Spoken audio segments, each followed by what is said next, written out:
We're going to start off our scene here with the sky. So I give it a nice sand seal my board, and I'm going to I base coated the top section where my sky is going to be in sand. Now I'm going to start by picking up a little bit of sand and working it in this area here. So my sand base coat was dry. So I'm just going to kind of apply a little bit. I'm using a 1/2 inch and chisel that in there. I like to do these while they're wet on wet. I never want a ridge to be along here. We're going to have some background in between there, so it doesn't matter if this is smooth or straight. We just want to make sure there's no ridge. So I've applied that. I'm going to clean my brush off, blot it on my toweling. And now I'm going to pick up some vintage pink. And I'm going to chisel that above it. Now none of these scenes will ever be exactly the same. Nobody's will be the same. And that's great. That's what we want. I'm going to just kind of work that color so it just kind of fades into my sand. I just need a little of that color going in there. We work the color wet on wet. I want to see dry patches. And then I'm going to now go into a little bit deeper. So now I'm going into wild berry. And I'm not going to put too much of that either. I just want to strengthen a few places. So it's just a little here and there of wild berry. I'm working that in to the wet paint as well. Cleaning my brush, and now I'm going to take winter blue, come from the top, and just work my way down. Even though I based this piece all in the sand, it's just our background color for the bottom. It isn't going to end up being the color that we see up top. And I'm going to chisel some of this blue, the winter blue, right into these other colors. They will change colors as they blend into each other. So more winter blue. Work that into there. And then I'm going to go into Perfect Perry. So we're going to have a little of that purple over here. Purple working into the blue.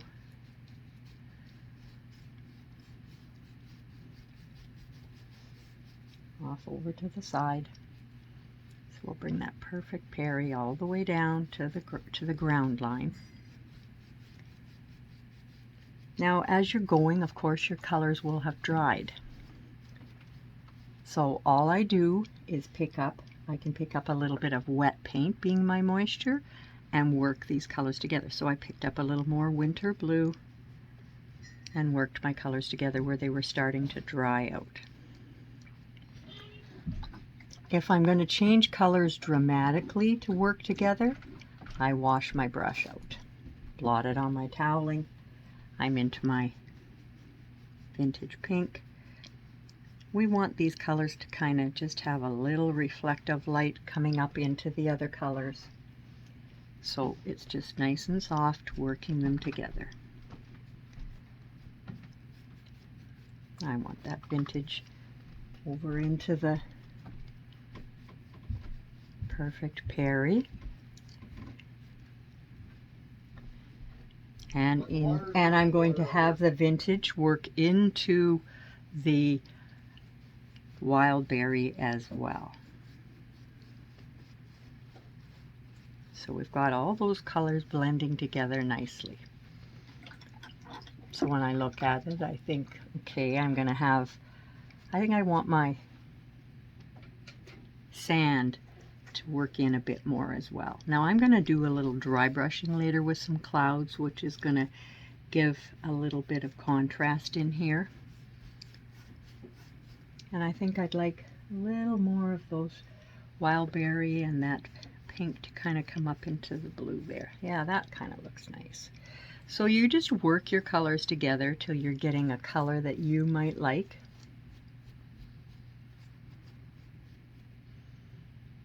That gives us a nice contrast there.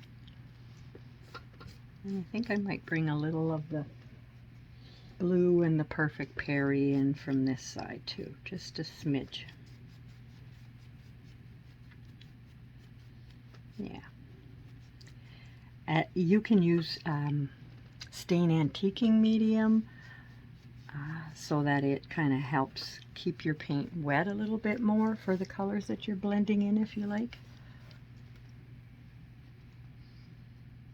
I need a little more moisture here. I can see dry patches. And up here, I'll just tip it a little bit so I can see.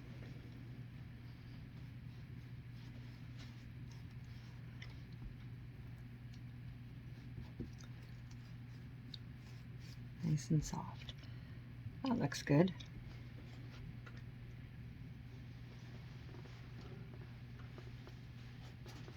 I'm gonna want to put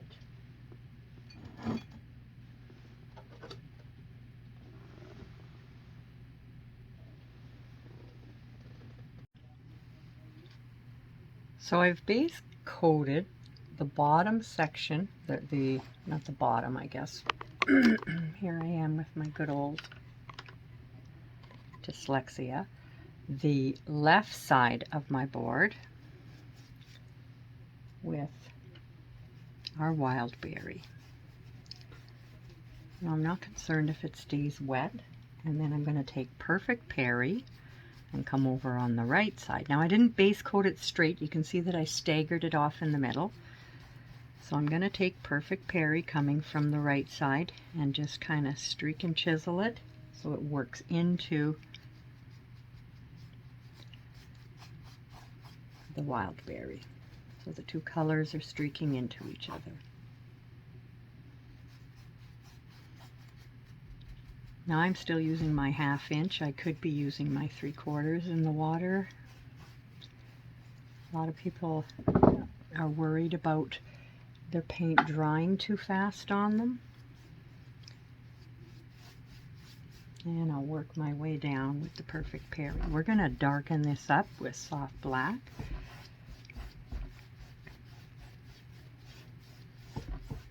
So I'm just going to take Perfect Perry and pick up soft black with it and come in along the bottom.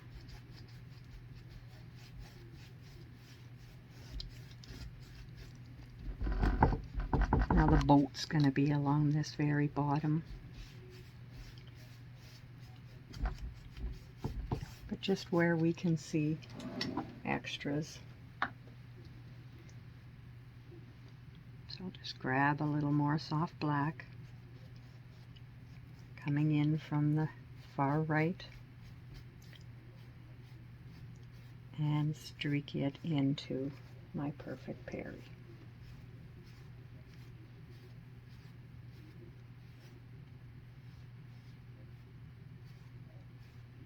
And have a nice dark tone over here.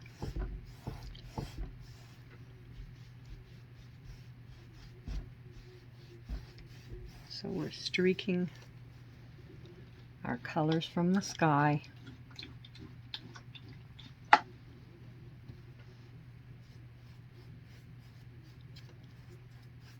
into the water.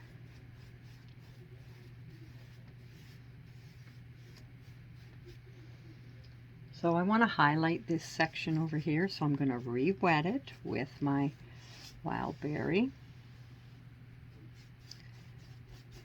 It doesn't have to be a good solid coat. I have a little moisture in my brush so that it's going to stay a little wet. It's a thin coat. So they blend into each other there. I'm just fixing my blend a bit more. I do want this streak up into here, and I'm going to take my vintage pink and come in here and streak a little of the light highlight from our sky. So you can see how that's softening this. Little vintage pink streaked in here. I go back and forth. I'll use my brush on the chisel some places, and then I'll turn it on the flat so that it's blending that nice for me.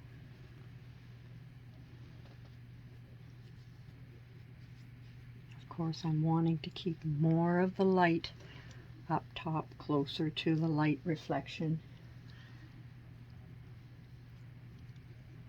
from our sky where the light is. So where our placement is up here, that's where I'd like to have more.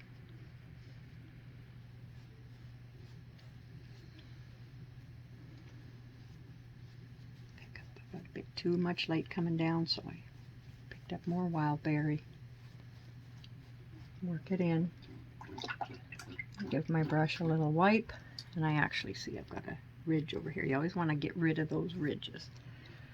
And I'm going to take a little tiny bit of sand, and I'm going to chisel some sand in here. Now it's going to quickly turn to a light peach.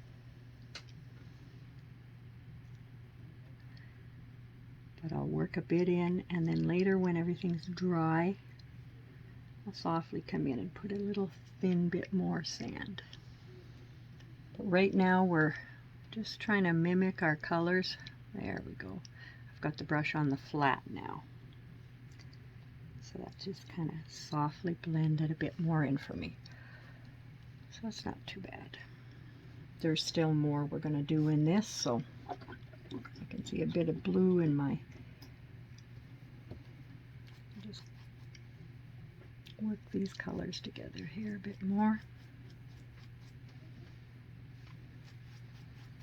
I got an awful bright light here sometimes, so it makes it hard to see. You get such a glare when you're doing a wet on wet. It would be ideal to have it up on an angle. This works better for our camera as well as I like to paint with it down flat. So that's not too bad for this stage. So I do think what I should do, I want to take a little of, you can see where over here I had put a little bit of the blue and the purple in the sky. I think I'd like to bring a little of that purple and coming from over here. Just a little. Not lots, but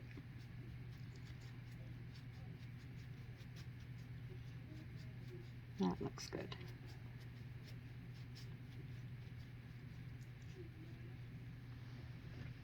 And now the shape of your board. Everybody's going to have different shaped boards too.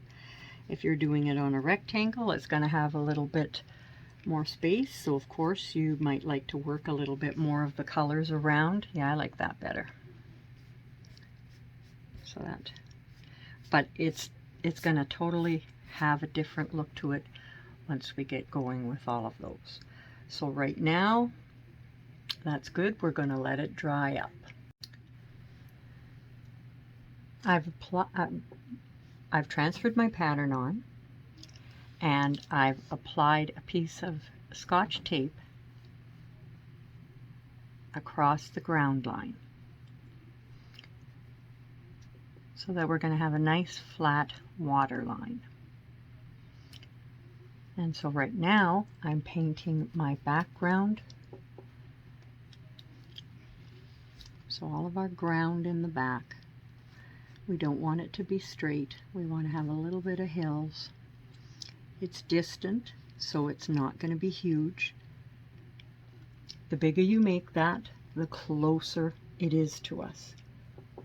The smaller it is, the further away it is.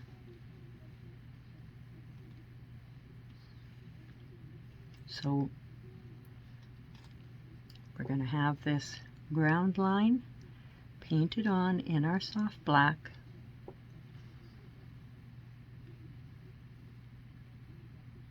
Now, when we're putting in our clouds and maybe touching up some of our highlights, we may have to touch it up again. But we won't be going down into the water line. So that's not too bad.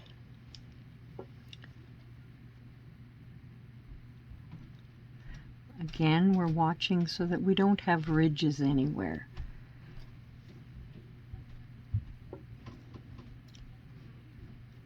I want it darker at the water line.